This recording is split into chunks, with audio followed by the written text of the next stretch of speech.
please subscribe and don't forget to press the bell icon to get notified whenever we upload a new video. Tamil Nadu के तूतुकुड़ी में एक धू-धू कर बस जलने लगी। आरोप है कि स्टरलाइट कंपनी के खिलाफ दूसरे दिन भी लोगों ने हिंसक प्रदर्शन करते हुए बस में आग लगा दी, जिसकी सूचना मिलने के बाद मौके पर पहुंचे फायर ब्रिगेड कर्मचारी बस में लगी आग को बुझाने में जुट गए। लेकिन जब तक फायर ब्रिगेड कर्मचारी आग पर काबू पाते, तब तक बस पूरी तरह जलकर राख हो चुकी थी। ये हिंसक प्रदर्शन उस अस्पताल के बाहर हुआ जहां हिंसा में घायल लोगों को भर्ती कराया गया था। हालात को देखते हुए अस्पताल के बाहर पुलिस वालों की भारी तैनाती की गई। लेकिन तूतुकुड़ी में तगड़े सुरक्षा इंतजाम होने के बाद भी दूसरे दिन कई इलाकों में हिंसा हुई, जिसमें एक और आदमी की मौत हो गई, जिसके बाद इस हिंसा में मरने वालों की संख्या 12 तक पहुंच गई। हिंसा के बाद हरकत में आई तमिलनाडु सरकार ने मामले की जांच एक रिटायर्ड जज को सौंप दी। वहीं एनएचआरसी यानी राष्ट्रीय मानवाधिकार आयोग ने भी पुलिस फायरिंग में मारे गए लोगों पर राज्य सरकार को नोटिस जारी कर जवाब मांगा। इसके अलावा मद्रास हाईकोर्ट ने स्टरलाइट कंपनी में हो रहे कॉपर प्लांट के निर्माण कार्य पर रोक लगा दी। हालांकि इस विवाद के बीच कंपनी ने हिंसा में मारे गए लोगों की मौत पर दुख जताया और बिना मंजूरी के प्लांट के अभी चालू नहीं होने की सफाई दी। पाकिस्तान की खराब आर्थिक हालत की वजह से वो चीन का कर्जदार बन गया है।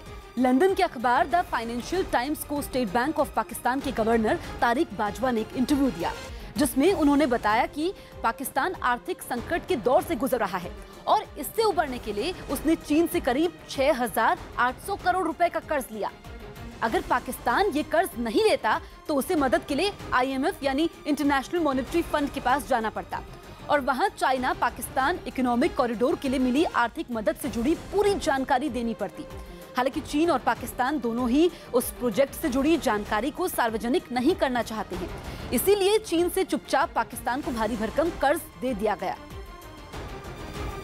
आम आदमी पार्टी ने एक बार फिर भ्रष्टाचार के मुद्दे पर दिल्ली नगर निगम के खिलाफ मोर्चा खोल दिया। आम आदमी पार्टी ने इस बार उत्तरी दिल्ली नगर निगम की एक जमीन को लेकर आरोप लगाया कि नगर निगम ने खैबर पास इलाके की 15,000 करोड़ की एक जमीन महज 110 करोड़ में बेच दी। आरोप है कि नगर निगम ने यह जमीन एक निजी बिल्डर को बेची। आम आदमी पार्टी ने MCD की एडिशनल कमिश्नर रेणु जगदेव की एक चिट्ठी को इस आरोप का आधार बनाया। आम आदमी पार्टी का दावा है कि रेणु जगदेव ने इसे रोकने की कोशिश की, लेकिन आरोप है कि इसी वजह से रेणु जगदेव को पद से हटा दिया गया। इसके अलावा आम आदमी पार्टी ने यह दावा भी किया कि इस घोटाले की जानकारी LG को थी। हजारों करोड़ रुपए के घोटाले की जानकारी भारतीय जनता पार्टी के नियुक्त किए गए LG साहब के पास थी, भारतीय जनता पार्टी के निगम के अधिकारियों के पास थी, कमिश्नर साहब के पास थी।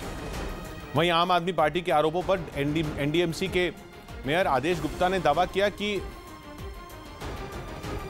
ये नॉर्थ दिल्ली म्युनिसिपल कॉर्पोरेशन कि उन्होंने मामले की जांच के आदेश दे दिए।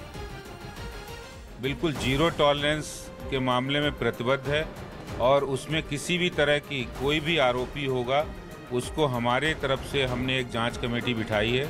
उस जांच कमेटी की जब रिपोर्ट आएगी उसके आधार पर उस पर कार्रवाई की जाएगी।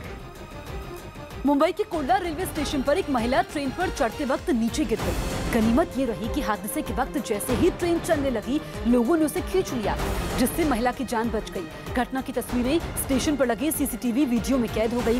ये घटना मंगलवार दोपहर करीब 11:30 बजे की है।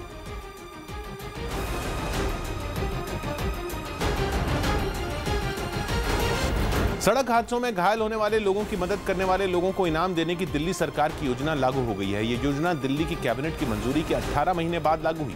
योजना के तहत किसी सड़क हादसे के वक्त घायल व्यक्ति को अस्पताल पहुंचाने वाले को 2,000 रुपए का इनाम दिया जाएगा। सरकार का दावा यह भी है कि मदद करने वाले व्यक्ति को हादसे की जांच के दौरान पुलिस परेशान नहीं करेगी। इसके अलावा दिल्ली सरकार की तरफ से मदद करने वाले व्यक्ति को एक सर्टिफिकेट भी दिया जाएगा।